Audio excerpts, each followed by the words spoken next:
Welcome, everyone. So, we're going to be doing this right here where I'm comfy. I don't feel like going to the whiteboard today. So, let's check out what the energy potentially could look like for some of the collective um, and see what possibly we could be encountering so that we can set our intentions right.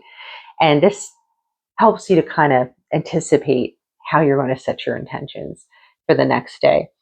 And one of the things that I see clearly here is that you're going to want to get honest with yourself when you're setting your intentions. Really look at the progress that you've made over the last few weeks, few months, especially the last few weeks. I mean, we went through Mercury retrograde and it's been intense, right? The chaos of emotions going up and down, people coming in and out of your life, triggering you, just making you have to face things about yourself that may have been ugly, may have been dark, may have been places where you felt very lonely. But the reality is that you made a lot of progress. You have moved mountains in your life. And what you're doing right now is you're kind of sitting in the moment and you're not really reflecting on how far you have come. Because when you sit in the moment, you're not really comparing and contrasting against where you were and where you're at. So when you're setting your intentions for the next day, you really want to get honest with yourself and look back at where you were and realize that you have made a lot of progress. You have filtered through a lot of stuff in your mind, in your life, in your environment that has helped you stand in a different light today because you are approaching and entering the plan that is much in a much higher vibration for you. You even notice that things in your life that once resonated do not resonate anymore. Like there are people that you used to hang out with that you're like, this isn't doing it for me anymore. And there are doors closing in your life. And this is uncomfortable. And you may have felt this discomfort over the last week or so where you're just thinking to yourself, why is it that I don't feel as fulfilled as I used to feel? So when you're looking at setting your intentions for the next day, keep these things in mind that even if you feel that unsettling feeling like, why do I not get the fulfillment that I used to get out of these things? Realize that you're shifting, that your life is changing. It is not the same. And there are really good things coming your way. And your vision is a great one. And remember, focus inward into yourself. Don't allow your vision to be a mirror of what other people think you should have as your vision. The vision should be reflected upon what is within yourself authentically that should come to the surface, whether that's however that looks, right? But it all kind of stems into that creative energy, however that looks for you. For some people, it can come out artistically. Some people come out of writing. Some people can come out through expression and how they speak and dance and whatever it is. Remember that your vision that you have should be upfront ahead of you. It should be what you're looking at, not about what other people see you filling their box as, because you probably spent your life people pleasing and making everybody else comfortable. Now it's your turn. This is about you. So when you're setting your intentions for the next day, prioritize yourself. It's about closing these chapters, closing these doors that no longer reward you. They no longer fulfill you because you're stepping into a whole different vibration, a whole different energy has come in for you. And you're getting acclimated to it. This is a new adjustment for your life. And when I looked at the neuro linguistics, when it says change the question, which is right here, this one says the quality of your questions shape the quality of your life. And this is so true because when you change how you form the questions in your mind, it does change the course of your life and your day. So tomorrow, really think about how you're saying things to yourself, how you're asking these questions. And instead of asking, why does this happen to me? Why are these situations always happening to me? Like those types of questions. Instead, ask, what can I do to change this pattern?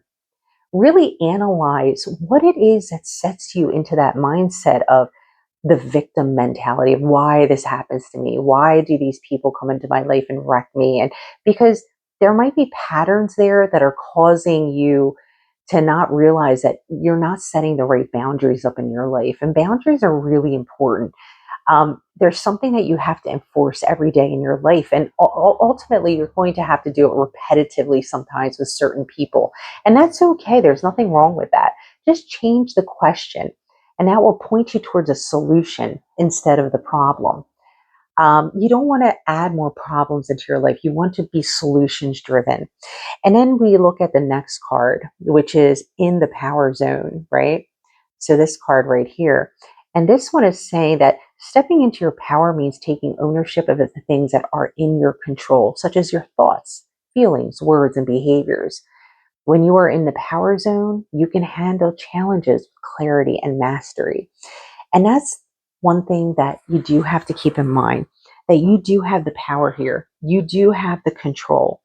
And don't let anybody else try to control your day. So tomorrow, if there are people in your life that are trying to like manipulate you to doing things or thinking things that do not align with how you want your day to look and how you need it to progress, you need to set those boundaries and make sure that people are aware that you are not going to be um, feeding into their wants, that it is about you, that you are focused on yourself. And when I looked at the word that came out, strength, this really pulls everything together. It's the brute flex of the muscle. As sweat drips down your brow and the weight crashes to the floor, the crowd cheers for your display. It takes an immense amount of strength, right, to endure. And everybody is going to notice your strength. And there are going to be people who are going to challenge you in every direction. So keep strong. The physical aspect is what our minds default to. Consider all your abilities when you're setting your intentions for tomorrow. Consider them all. What are your abilities? You excel in many ways and in many areas. The aptitude you build upon routinely in your life is one that will get you the furthest. Remember, routine really helps you stay disciplined. The places you push yourself to be the best. And remember, push yourself for what you want in your life that aligns with you, not what other people expect you when it's them wanting you to fit in a box that makes them comfortable. This is not about making other people comfortable. This is about using your strength to push yourself and your alignment.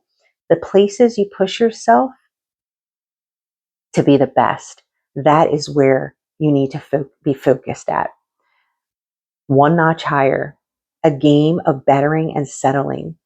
Every time you get to the next level, that becomes your new foundation. Don't forget that. You are at a new level. Now, this is where you need to set your foundation. Don't let anybody shake you off of that foundation.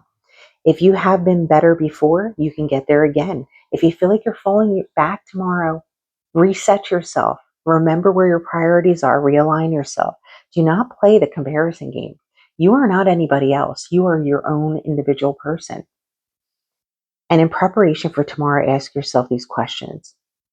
How can you use your talents to your advantage? Are you considering all the leverage available to you? Have you convinced yourself you can't do it? Because let me tell you something, you can do it. Do not convince yourself that you can't, because you can. And then we have number 900 as the angel number, which came out as what you give, you get. And I've always believed this. And we're going to go ahead and read this as well. All you have sent into the world has been collected and multiplied and is ready to be sent back to you. Take a moment now to reflect. What realizations have you had in recent interactions with people and places? Journal about a lesson you've learned and how you plan to use them to grow. So tomorrow might be a really good day to sit down with your journal, however that journal looks. I mean, I do video journals just because I've been typing for so many years and it's hard for me to write for long periods of time. But reflect on your interactions with people. How do those interactions impact you? How do they change you? And also look at when you're interacting with certain people in certain environments, see how you're reacting yourself. Like, do you need to shift? Maybe you need to take pause instead of being reactive. Take pause and say, is this how I want to represent myself? So tomorrow when you're setting your intentions, keep these things in mind. You're definitely in a whole different arena right now. You're in a whole different energy, and you need to acknowledge that and lean into that and align yourself properly with that energy, because the most uncomfortable thing you're going to feel, especially with this coming week, with the moon event and everything, the buck moon, and um, you're going to feel like so heavy that things that once felt pleasurable and enjoyable, and maybe even well, definitely people too, people in your life that once resonated and felt good, are no longer going to feel the same, and that's going to make you feel very uncomfortable. Now remember, only take what resonates, leave the rest. This isn't for everybody, it is a collective, so it could fall that you don't fall into this bucket, but for those of you that do, make sure that you understand that just because these people do not fulfill you, or these environments, situations, it could be places you go, people you're with, jobs, hobbies, interests, whatever it is, because those things don't interest you anymore, it doesn't mean it's a failure or that something is wrong. It just means you're shifting. You need to look at what now is going to fulfill me. What now do I need in my life? And when you look at those things, you'll be able to set your intentions properly to bring those things to fruition in your life. All right, everybody. I wish you a lot of luck, many blessings. Take care.